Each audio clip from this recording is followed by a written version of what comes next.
और इसी बीच एक और बड़ी खबर आपको बता दें, टोक्यो पैरालंपिक में भारत को पहला गोल्ड मिला है। 10 मीटर एयर राइफल में भारत ने गोल्ड पर अपना कब्जा किया है। जी हां, इस वक्त बता रहे हैं बड़ा अपडेट। टोक्यो पैरालंपिक में भारत को पहला गोल्ड मिला है। डिस्कस थ्रो में भी भारत को सिल्वर मिला।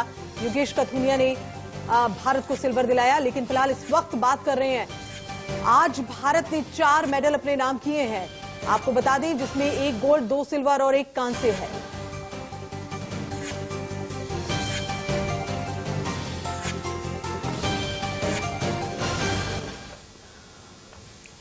और इस बीच डिस्कस थ्रो में भी भारत को सिल्वर मेडल मिला है। योगेश कथुनिया ने भारत को सिल्वर मेडल दिलाकर देश का नाम रोशन किया है।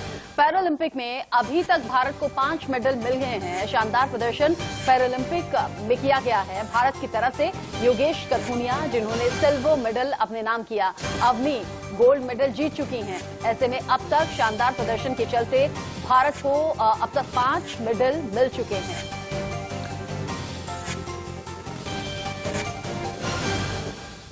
अच्छा लगा, अपने देश के लिए कुछ तो किया ही है, चाहे सिल्वर आए चाहे गोल्ड आए।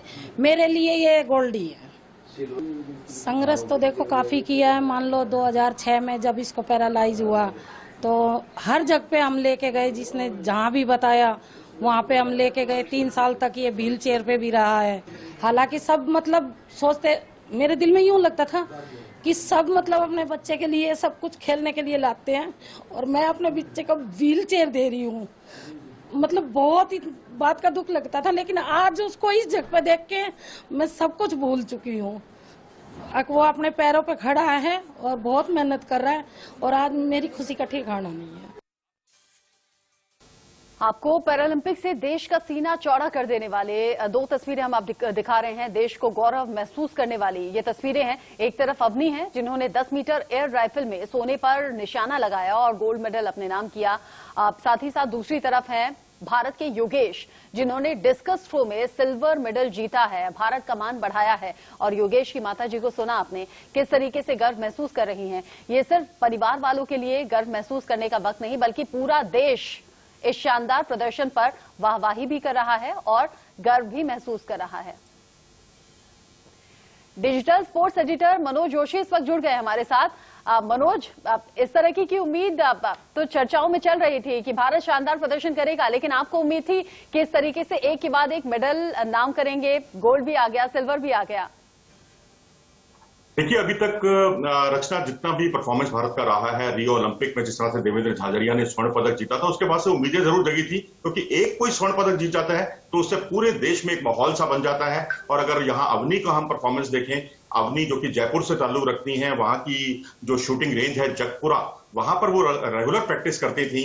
और उनकी कड़ी साधना, क्योंकि वो धौलपुर में उनके पिता जो हैं वो वहां उनकी जॉब थी, और जयपुर से जोधपुर जा रहे थे पिता पुत्री, और इनको ये दुर्घटनाग्रस्त हो गए थे 2012 में। और पिता तो खैर इससे उबर गए इंजरी से, लेकिन बेटी उबर नहीं पाई थी और उनकी रीढ़ की हड्डी में इंजरी हो गई थी, उसकी वो शिकार हुई, जिसकी वजह से उन्हें खड़े होने के लिए भी वो लाचार हो गई थी। लेकिन कहते हैं जिजीविषा हो, कुछ करने की इच्छा हो तो क्या कुछ नहीं हो सकता। और यहाँ जब उतरी तो यहाँ वो पहले तो बहुत ही पिछड़ रही थी, स्लो स्टार्टर उनको माना जाता है, लेकिन क्वालिफिकेशन में भी उनका 7वां स्थान रहा था। किसी तरीके से फाइनल में पहुंची, लेकिन फाइनल में वो एक अलग ही तरह की थी। ये दिखाता है उनकी मानसिक दृढ़ता को, और मेंटली इतनी स्ट्रांग थी वो कि वो लगातार परफॉर्मेंस पर परफॉर्मेंस करती गई। और कभी किसी ने सोचा होगा कि वो वर्ल्ड रिकॉर्ड की बराबरी कर लेंगी। बिल्कुल सही कह रहे हैं आप कि इंसान अगर सोचे कुछ करने के लिए तो उसे कोई नहीं रोक सकता। दृढ़ इच्छा शक्ति की जरूरत होती है। फिलहाल अगर हम इस संदर्भ में बात करें तो अभी भारत के हिस्से में और